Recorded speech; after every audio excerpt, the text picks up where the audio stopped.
The expressed views in the podcast are views of the individuals and not the views of any organization or public safety agency. This podcast may contain violent or offensive language. Viewer discretion is advised. And if you are offended by what we say, you can get fucked. Enjoy the show. Thanks for listening. Welcome back, Tales from the Tailboard Podcast, episode 23. It's been a little over a month, actually. The last episode was on the 5th of July. It's been a minute. So me and Chris talked, and I don't know about Chris, but I was like in a pretty serious routine with life, and I wanted to break it up. And I was going out of town for a while and scheduling conflicts and coronavirus and everything else. Just not to mention what in the hell? Where am I? Mic, check. That's better. Maybe a touch more. Technical difficulties. It's been a minute. There we go. That sounds better. Is that better? Yeah. I was going to say and you were being a bitch. But is the mic on? I think so. Yeah. I checked before I blamed you for it. Oh, well, thank you for that. I appreciate it. So I spent about a week, a little over a week with travel in Iowa with the Air Force cycling team doing the RAGBRAI, which is Register's annual great bike ride across Iowa. The best thing that came out of that was this beer that we're drinking. So Big Grove Brewery was the brewery selected to brew a beer for RAGBRAI this year, and it's called Tailwind. It's a golden ale, and it is amazing. It's tasty. So it is very good. So we go to the first town, Lamar's, Iowa, and we go to where all the festivities are, and there's just like, you get drink tickets, and then you take them to a counter, and you hand them the ticket, and they give you a beer or whatever. So someone else had one of these, and I was like, well, I'll give it a go. I like a lighter beer. And I was like, oh my goodness. This is tasty. So I went, pretty much drank these for the whole week I was out there. And then the last town we were at, Clinton, before we loaded up to come home, I went to the store and got a six-pack. So I brought a six-pack with me, but you can't get it locally, obviously. It's only in Iowa. So I'm being very stingy with my 6 beers. I know. I wasn't even good enough for 2 of them. Nope. Sorry. If I had to describe it, think of your 2 most favoritist beers. And those 2 fucked. Right. They made a baby. Mm-hmm. This would be the baby. Yeah. It's good. It's really, I was quite surprised by it. It's tasty. Yeah. How many of these did you bring back? 6. That's it? That's it, yeah. You fucked up. I know. I was pretty limited on space. And I guess I could have stopped somewhere, like a store once I got back to the vehicles and put a bunch more in the back of the truck or something, but yeah. I'd have filled the back of that bitch up. I know. I almost want to go back out there just man, see if I'd gone to Omaha this weekend, I could have just gone right across the border and picked some up. Yeah. But no, somebody had to go to Davenport, 22 miles. Had to go expose themselves. That was the second best part of the week. I was literally 22 miles away from Davenport. Where you would be going this week? Where you would be right now? No. So Davenport's on the opposite end. Oh. So I would have flown into Omaha, which is just across the border from pretty close to where we started across the border. So, but yeah, it was a really fun experience. The bicycling crowd is not a Pit Viper crowd. I will tell you that. No, not a fan of your Vipers? However, the country folks of Iowa that run Porta-Johns. Big fan. They are definitely the Pit Viper crowd, and they're also the mullet crowd, both at the same time. Well, it's a pretty blue-collar thing. Yeah. I don't know if you noticed. Yeah. Definitely not the bicycling crowd, but a lot of them wore these like Oakley glasses that are like almost in the shape of goggles that are just as, if not more, obnoxious than Pit Vipers. They probably cost 3 times the price. I don't know. Pit Vipers are pretty expensive. $50, right? More? No, mine were $140. No shit. Yeah. Damn, that's more than I paid for my Oakleys. Yeah. Holy shit. I mean, I got a polarized set, so obviously yeah, it's a little bit more. And they're like ANSI rated, just the same as Oaks. I think I paid $110 for my Oakleys. I think that's about the most expensive I paid. Something like that. I don't wear those bitch ass gas cans though. Oh, my goodness. Nothing's ever good enough for you. I don't even know why I try. You're good enough for me. Well, thank you. So, yeah, it was a nice getaway. Camping out every night was a little rough. The humidity in Iowa. Outrageous. Dude, one night, it was like 10 o'clock at night. It was 79 degrees outside and like 89% humidity. Yeah. I'm like, how am I supposed to sleep in this? They're all dryland farmers out there too. That's all they rely on is rainfall and humidity. Well, let me tell you, it works. Like looking at the corn crop out there and then coming home and looking at the corn here in New Mexico, I'm like, oh, we're behind. We are way behind. That stuff is fierce out there everywhere. Well, yeah, it's like 8 feet everywhere. Tall. And it's like... For miles. Like this town, and then as like the very edge of the town, I mean, right up against the property line, bam, big-ass cornfield. It's crazy. Yep. Corn and soybeans. I want to go to that neck of the woods for planting, to watch them big old monsters and their 40-row planters haul ass down a field with their $500,000 tractors, and then I want to go for harvest when they pull out all the combines. The tractor stores are pretty intense out there. Oh yeah. I could imagine. And big old sprayers all over the place. Oh, huge sprayers. 120-foot booms. And then the air tractors and air tratters. Air tratters. That's an air tratter. It's crazy. It was just so wild. How long was the drive out there? 14 hours, you said? Yeah, so we did it in two parts. We went to Wichita, which was 9. Technically 10 because you gain an hour. And then Camp Dodge was another 4 or 5 hours. And then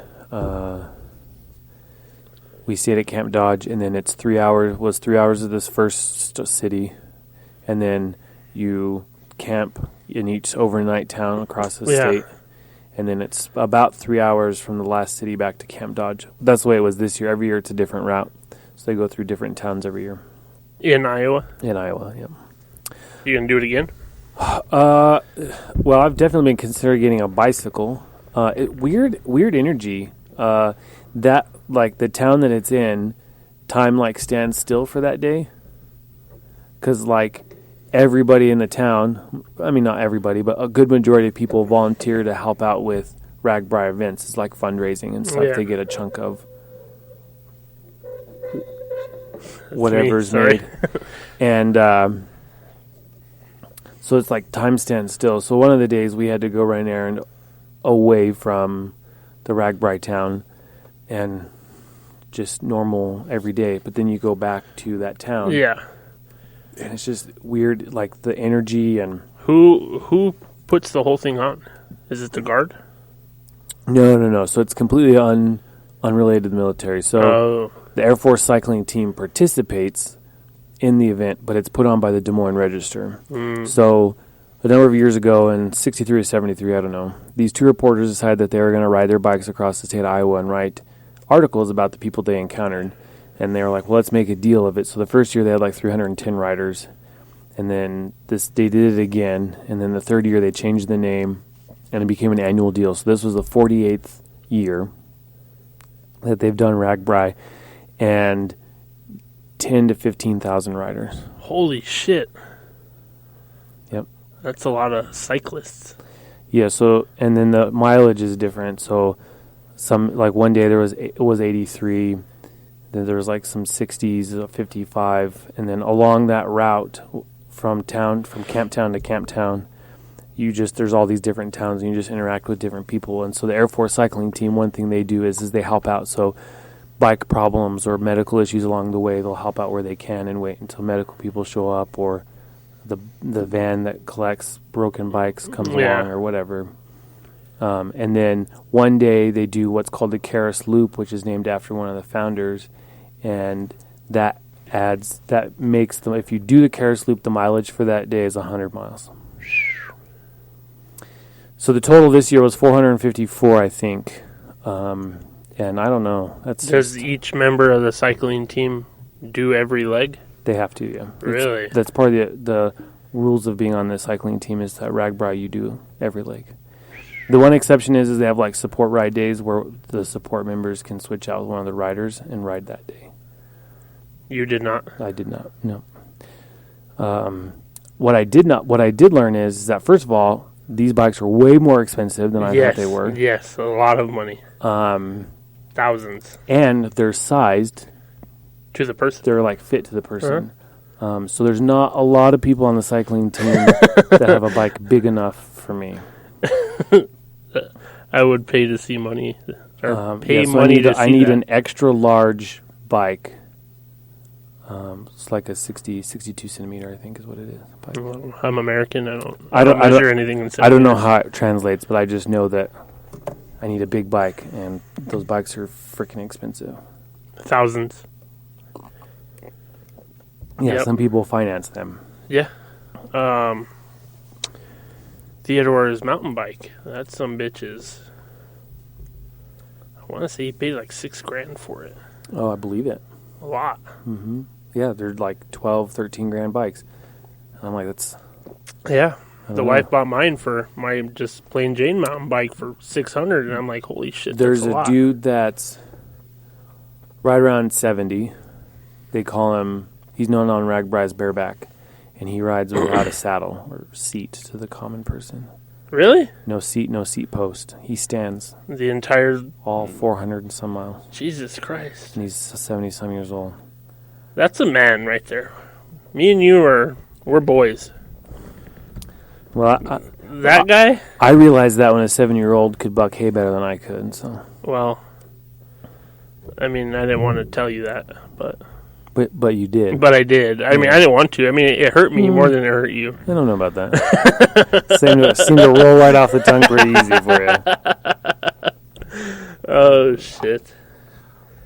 What else you been doing? That's it, man. More of the same? Working. Yeah, more of the same. How was your nasal swab? Oh, yeah. So thought I had COVID. Was that your first time? Yeah. No, not my first time getting tested. Oh, okay.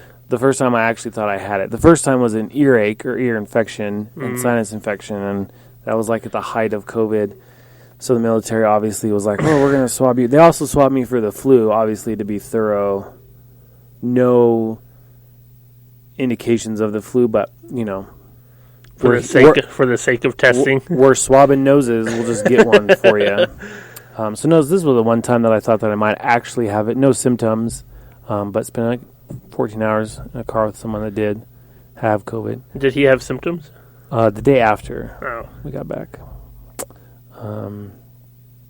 So yeah, they swabbed both my nostrils, and I waited a bunch of days to get. So I got my movement was restricted by the military, so I had to cancel my travel plans, and that was kind of shitty. A little bit, yeah. I was really looking forward to an actual like vacation weekend out with the wife. We don't get to do a lot. And I miss seeing my in-laws. The father-in-law had we were supposed to go to the Firefighters Museum in Kearney, Nebraska. Well, that would have been sick. He actually turned down a golf game to take me to the Firefighters Museum. Did he go golfing? I don't think so. No, him and Ashley went to the pool at the hotel that had water slides and stuff in it. So, cool. Yeah, I missed out, man. I was really looking forward to go. How things have you been? Busy, more of the same. Lots of rodeo, and it's just getting kicked off. I'm trying to remember. Got to break that routine, man. Got to do something out of the norm. That is a fact, but there ain't much time to do that. Got to make time. That routine wears you down. It does, but at the same time, I don't mind the routine. It makes life easy, but also like it is monotonous. This weekend we ain't got not shit going on. I'm gonna work on my truck, do some work around the house, hang out with the wife and kids. Should be a good weekend, I think. I'm gonna go to Pound Town. I mean, one could hope. Yeah. I mean, yeah, out of your hands. But yeah, clap some cheeks. There you go. I'm gonna try. Yeah, I mean, that's all you can do, right? But I always forget that Ashley's parents listen to this podcast. I go say something because it's natural in the conversations I have with you, and then I'm like, God damn it. I'm going to hear about this later. The cat's out of the bag, man. Might as well just let it rip. Well, that's true. You won't believe the hell that I caught for the mustache ride coming. I heard. Oh, well. Her loss. Her loss. Good times. Fucking wild. But it's been good. I'm happy fall and winter's coming on. That's when things for us chill out a little bit. Yeah. Farming sucks. No rain, no water. But have you cut it all? I got one cutting off my big field. It gave me 25 bales. Wow. Killing it. 25 bales, and that was right whenever we went to Phoenix to pick up the new horse trailer. What does it usually give you? Usually I'll get 80 to 100 off that field. Wow. Off the big one. That's wild. But I'm just watering them, letting them grow, and I'll turn cows out for pasture all winter. The 120 bales you helped me with earlier today, that'll feed them the rest of the winter. Hopefully. Fingers crossed. I just sent one off to butcher, so I only got 3 to feed now. Oh. Fucking Democrats. Cows are Democrats. They cry about everything. Oh, I bet. Oh, what's happened in the world since last time we talked? I know that all that went down in Tucson.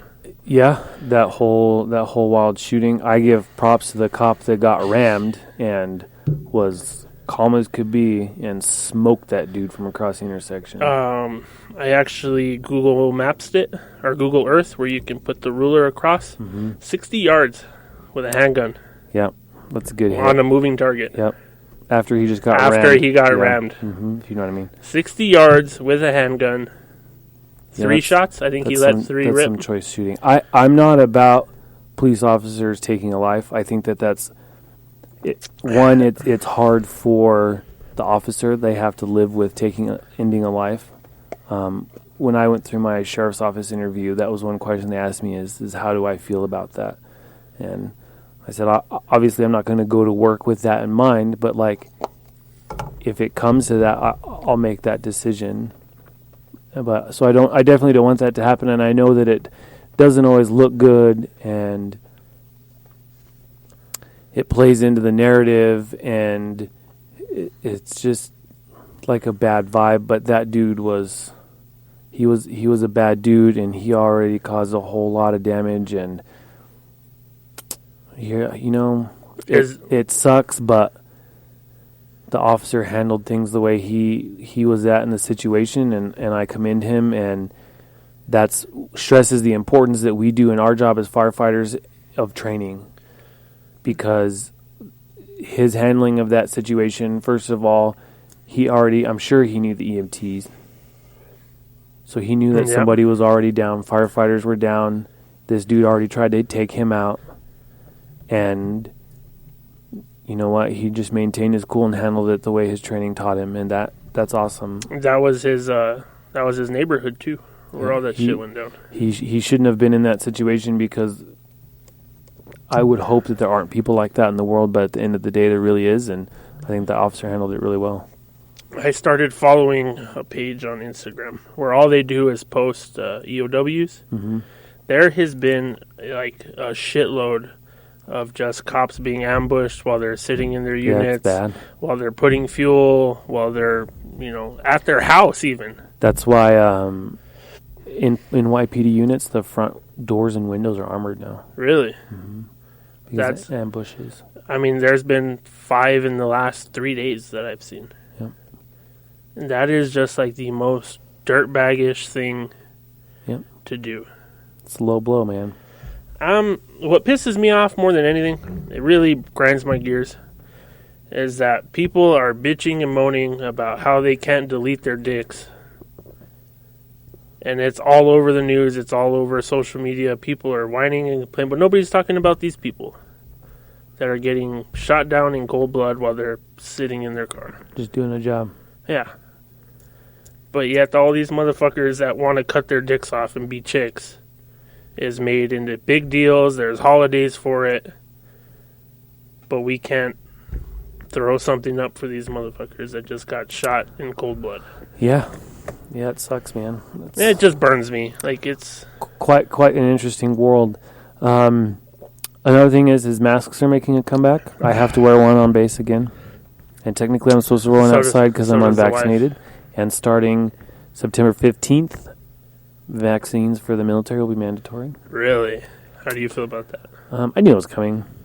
So from reading the articles on it and like the memorandum that went out, and I saw it on Facebook first because the Department of Defense email chain kind of sucks. And it goes to Facebook first? Well, somebody gets it on Facebook, so they post it right away, and then it takes it forever to make its way all the way down to me. So Pfizer's expected to get their full authorization from the FDA within the next couple weeks. Are they changing anything with it? Or are they just going to roll out the formula or whatever the fuck that I think they're just going to go with it. I don't like that.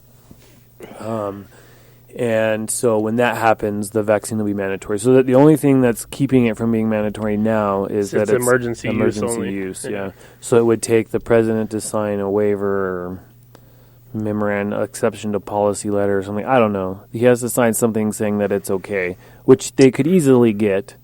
But the September 15th deadline allows that to happen, and it also allows the medical providers essentially to figure out how many people they have that are not vaccinated, how many vaccines they need, and to get those distributed so that when it is mandatory, there's no shortage. Yeah. So some people are saying that September 15th is the deadline. I'm like, no. September 15th is when the mandate starts. Because if they were to do it now, they would need the presidential authorization, which they don't have. They could get it, but it's a process.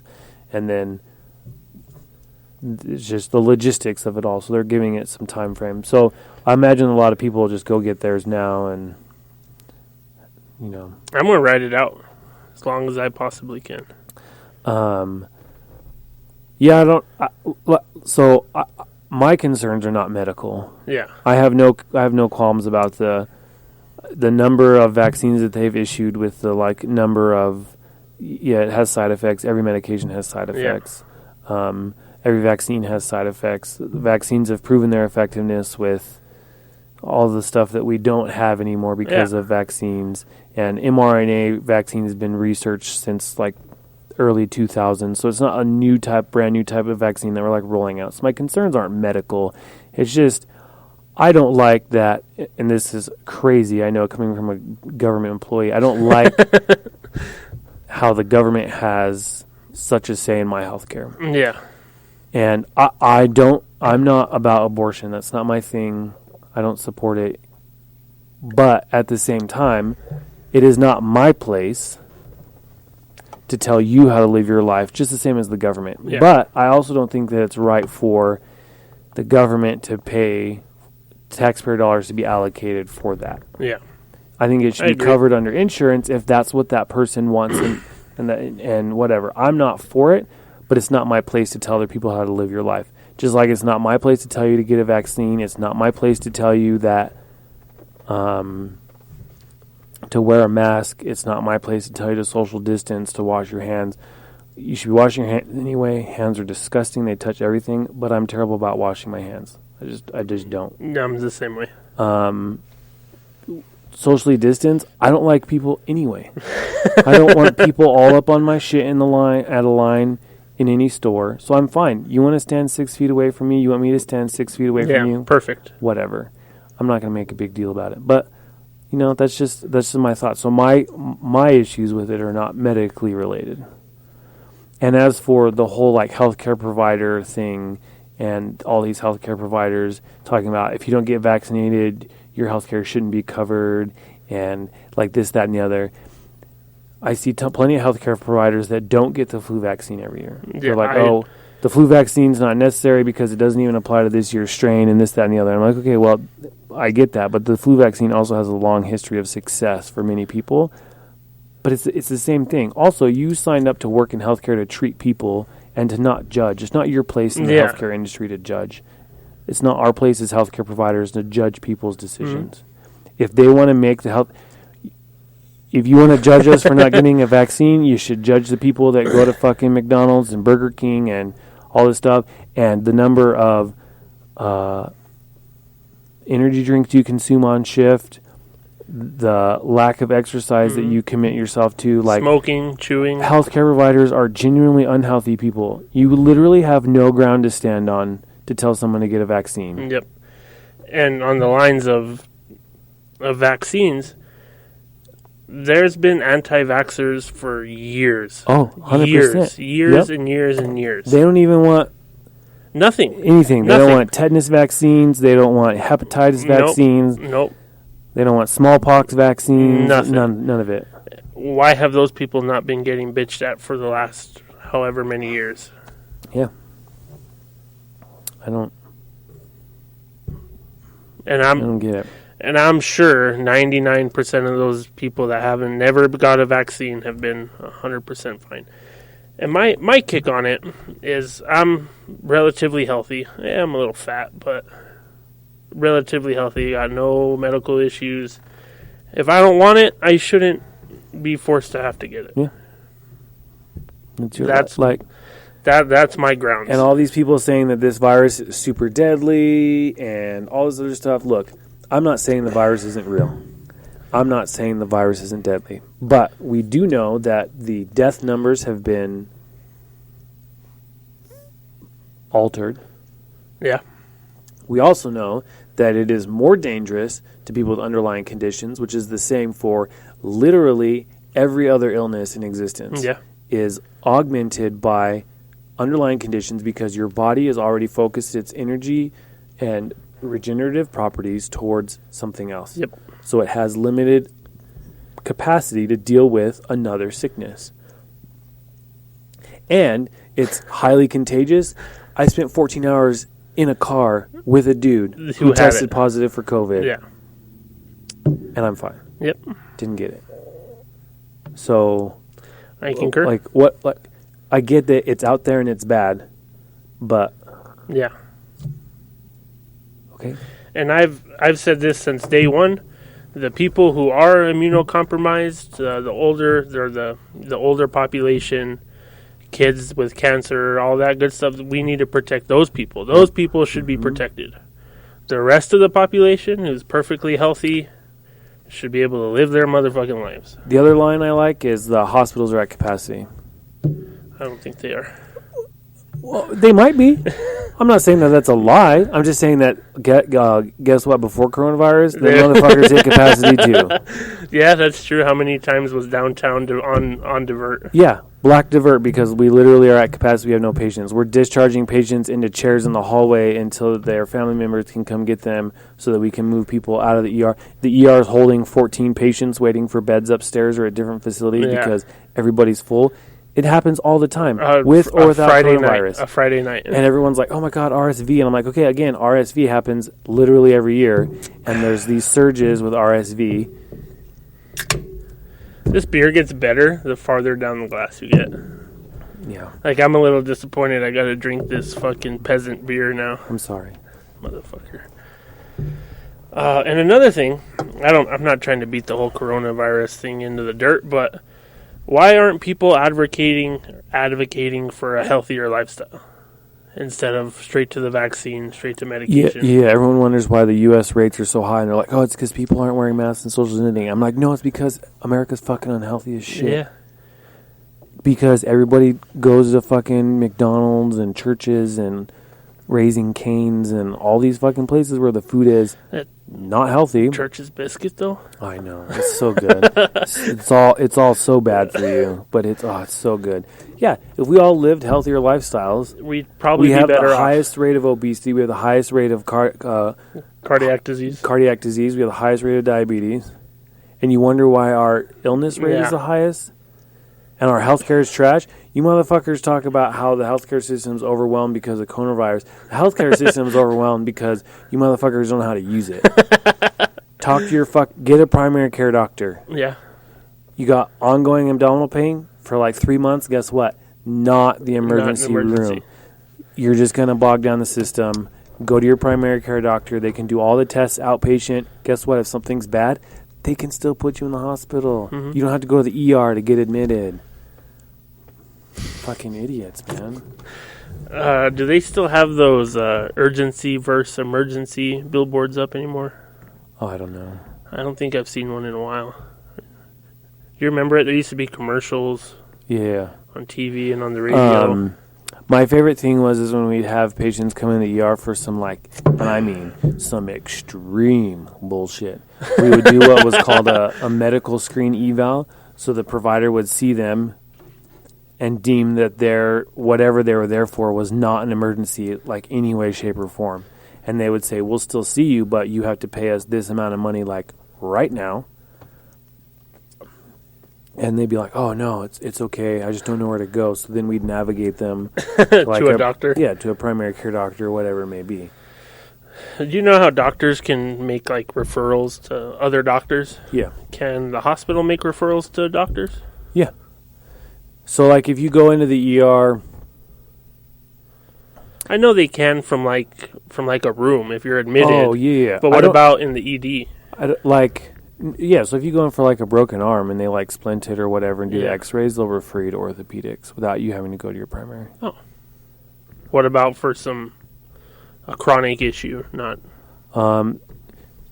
Usually they'll do it like pain management. I don't know how the navigation works, if they send you to a primary or if they navigate you to somewhere else. Yeah, but if you're seen in the ER for something and it requires follow-up, they will most likely refer you to a specialist for follow-up, endocrinologist or whatever it may be. Huh. Which I think is part of the problem. Because then people get the health care they want through the emergency room, so then they think that that's where they need to go all the time. And I get it, the whole referral process is obnoxious. And everyone wants single-payer health care. Well, I have TRICARE, and everyone talks about how great it is. And it is. It's nice. They pay for literally everything. But to go to an urgent care, I, as the sponsor and the military member, I have to have prior authorization to go to an urgent care. Really? I can't just go to an urgent care. They have to not have I have to call, and they have to not have appointments. At the VA? At the med group, at the clinic, in order for me to go to an urgent care. Huh. And there was something I called for an appointment, and they were like, oh, no, that's an emergency room thing. And I'm like, no. No, it's not. It's really not. It's been going on for a while. It's not acute. It's definitely chronic. I just want to, get it looked at. And they're like, oh, well, we don't have any appointments. So I'm like, okay, well, can I go to urgent care? Or we'll need a referral. I'm like, oh, yeah, well, that's why I'm on the phone. You could just go to the emergency room. I was like, I really don't want to go to the emergency room. If you guys want to pay for that, I mean, tear it up. But, I don't think that's how the healthcare system works. So then I get a referral for occupational therapy for my wrist. Did you have a masturbation injury? No. Oh, okay. No, definitely typing. Oh, okay. Just clarifying. Well, typing or working out, I don't actually know how it got hurt. Anyway. Definitely not masturbating? Definitely not masturbating. Okay. So when I originally got seen by a specialist for my wrist, I went to UNM. Well, when they send me for OT, they want me to go to a Loveless rehab facility. I'm like, well, that doesn't make any sense. So, they make this process super difficult. And I was like, no, I'm just going to go somewhere else. So I switched it to a UNM. Well, so they email that clinic, the referral and stuff, or fax it over. And they have their numbers wrong. So the phone number and the fax number listed for the rehab clinic wrong is the NICU. Oh, so the NICU got your masturbation injury? The neonatal intensivist called me and said, hey, I have your referral. You might want to call them and have them send it somewhere else. This is a huge ordeal. And I was like, it makes way more sense for me to go to UNM clinic because that's where all the medical records for the injury are and the MRI is on file there. So the OT can pull up my MRI and look at what's going on. It just makes way more sense. I'm assuming they sent me to the Loveless facility because it's closer to my house. So thank you for that, I guess. But come on. Speaking of referrals, so since, I don't know, probably the end of June, got a filling in my tooth. Yeah. You had a lot of issues with your teeth. A lot of issues, which I brought upon myself. I didn't see a dentist for 14 years. Whatever. Yeah. I'm paying for it now, regardless of the issue. Get a filling in my tooth. The dentist tells me, great dentist right down the road.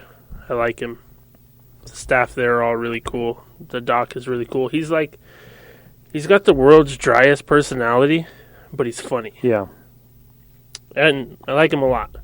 So he gave me a filling and said it's pretty close to the nerve. It's going to be sensitive. All right, cool, no problem. I can deal with that. This motherfucker wasn't sensitive. This bitch straight hurt. Like 800 to 1,600 milligrams of ibuprofen a day. And I hate pills. That's not healthy. No, it's not. And I dealt with that for about a month. Because some days it would feel great, and then in the middle of the night, it fucking hurt. So I finally made an appointment with him. He redid some x-rays and said, cool, we'll do a root canal. Well, cool, saddle up, let's go. Halfway through, he's like, yeah, I can't do this. It's my tooth is a little fucky. He says it takes some special cameras and stuff to do it. So he fills it, writes me a referral to a specialist in Albuquerque. Go to the specialist, same day they're able to get me an exam, consult, the same day. Haul ass all the way to Albuquerque. Go see him. The doc takes more x-rays, takes a look at my tooth, says, no, your dentist should be able to do this. Ships me out. Cool, I'm happy. So I get to go back to my dentist. Right. And then I call my dentist to make an appointment.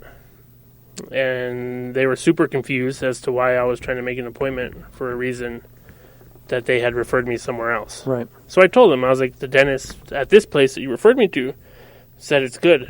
So the dentist actually called me back from my dentist and says, no, I can't do it. It's too complicated. I don't have the right stuff. If it doesn't work out, it's going to be hell for you.